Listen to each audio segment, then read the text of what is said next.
नमस्कार, मैं डॉक्टर हेमंत शर्मा।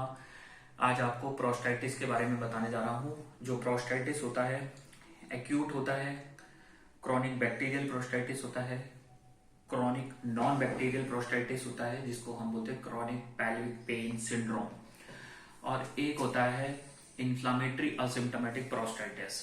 तो देखो, अब मैं आपको बताता हूँ, अगर आपको भी प्रोस्टेटाइटिस है और अगर आपको अपॉइंटमेंट चाहिए तो व्हाट्सअप नंबर मेरा डिस्क्रिप्शन में रहेगा, उस पर जाके आप कांटेक्ट करें, कृपया डायरेक्ट कॉल ना करें।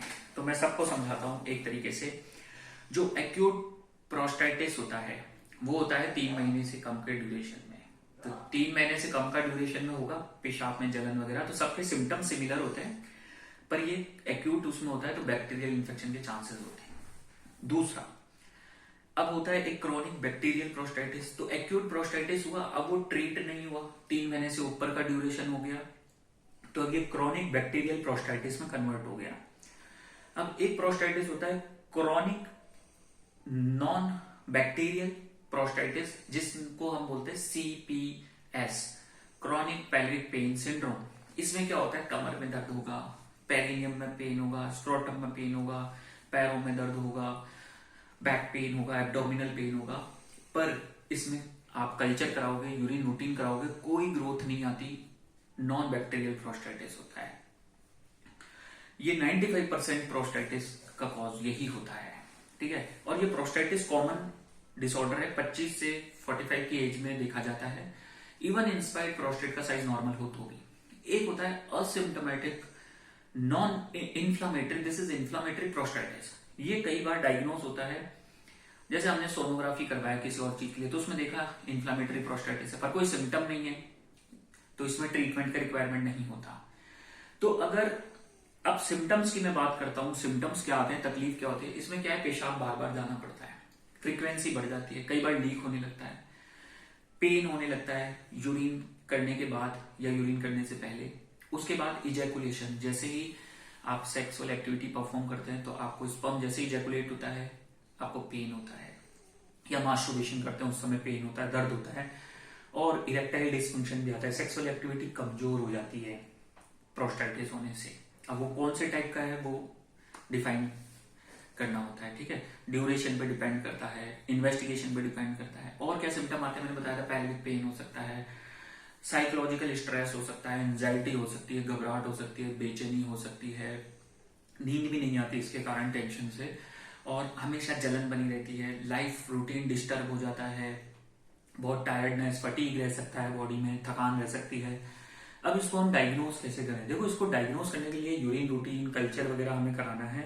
उसके बाद ट्रस होता है, ट्रांसरेक्टल अल्ट्रासोनोग्राफी की आपको जांच करके देखनी है प्रोस्टाइटिस तो नहीं है। फिर ड्यूरेशन लेना है, पेशेंट का हिस्ट्री ये पूछना है, डायबिटिक तो नहीं है, कोई रिस्क फैक्टर तो नहीं है, कोई रेडिएशन तो नहीं हुआ था पेशेंट को, कोई दवाई तो नहीं खाता है, तो काफी सारी चीजें कंबाइंड होगी। उसके अलावा क्रिएटिनिन लेवल देखना है, कोई रीनल स्टोन की वजह से तो नहीं हुआ, ठीक है, कोई इन्फेक्शन से तो नहीं हुआ, कोई ऑटो इम्यून डिजीज तो नहीं है, जैसे कोई गठिया वगैरह, स्क्लेरोडर्मा, रूमेटोइड अर्थराइटिस, गाउट, ऐसी बीमारी तो नहीं है। तो कारण को रूल आउट करेंगे और फिर उसके बाद समझेंगे कौन सा प्रोस्टाइटिस है और उसके अकॉर्डिंग ट्रीटमेंट होगा। एक्यूट है तो एंटीबैक्टीरियल, क्रॉनिक बैक्टीरियल है तो भी एंटीबैक्टीरियल, और अगर किसी ऑटो इम्यून डिजीज की वजह से आ रहा है, कोई नर्व डैमेज की वजह से आ रहा है, तो उसका ट्रीटमेंट अलग होगा। तो डायग्नोसिस MRI प्रोस्टेट भी करा सकते हैं स्टैंडर्ड डायग्नोसिस के लिए। तो अब बात करते हैं इसके इलाज की, इसको ट्रीट कैसे करें। ज्यादातर लोग बहुत परेशान होते हैं, कई सालों से, 2 साल से परेशान है, समझ में नहीं आ रहा क्या हो रहा है, क्या डायग्नोसिस है, बस खाली प्रोस्टेटाइटिस लिखा हुआ है, और अगर इसको ट्रीट नहीं करते हैं तो एब्सेस हो जाता है वहां पे। अगर एब्सेस हो गया, प्रोस्टेटिक एब्सेस, तो ऑपरेशन के द्वारा प्रोस्टेट को निकालना पड़ता है, ये भी है कॉम्प्लिकेशन। यूरिन रुक भी सकता है, ठीक है, यूरिनरी रिटेंशन हो सकता है। अब जो इसमें ट्रीटमेंट होता है वो आपको बिहेवियर थेरेपी भी बताते हैं, सिट्स बाथ भी बताते हैं। सिट्स बाथ क्या होता है कि आप 10-15 मिनट तक दिन में 3-4 बार गर्म पानी में पेल्विस के रीजन को डुबो के बैठना है, मतलब वार्म वाटर में, ताकि वहां सेक मिले। एक प्रोस्टेटिक मसाज बताई जाती है, वो भी कर सकते हैं। उसके बाद आपको योगा एक्सरसाइज रिकमेंडेड होती है, इसमें कीगल्स एक्सरसाइज का मेजर रोल होता है, आपके डाइट का इंपॉर्टेंट रोल है। मैंने अभी तक मेडिसिन पे मैं आया नहीं हूं, उससे पहले ही काफी सारी चीजें बता रहा हूं आपको। अब बात करते हैं मेडिसिन में कौन सी देंगे। अल्फा ब्लॉकर्स दे सकते हैं, 5 अल्फा रिडक्टेज इनहिबिटर्स दे सकते हैं, उसके अलावा एंटी इंफ्लामेटरी दे सकते हैं, और always treat the cause antibacterial दे सकते हैं।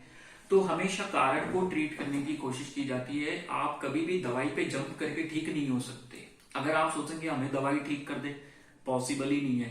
लाइफ स्टाइल डिजीज है, लाइफ स्टाइल को चेंज करो, समझो कौन सा प्रोस्टेटाइटिस है आपको, क्रॉनिक है, एक्यूट है, या क्रॉनिक में बैक्टीरियल है, नॉन बैक्टीरियल है, सीपीपीएस के सिम्टम्स हैं आपको, या फिर असिम्टोमेटिक इन्फ्लामेटरी है।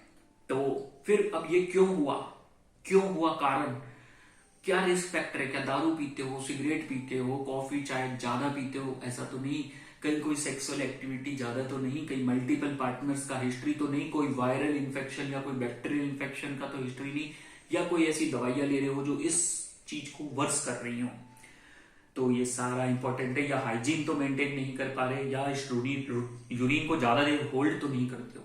तो जब ये सारी चीजें सामने आएंगी, कारण पे ट्रीटमेंट होगा। तो लास्ट में थैंक यू, धन्यवाद, नमस्कार। वीडियो अच्छा लगा तो लाइक करें, चैनल पे नहीं है तो सब्सक्राइब कर ले। Good bye.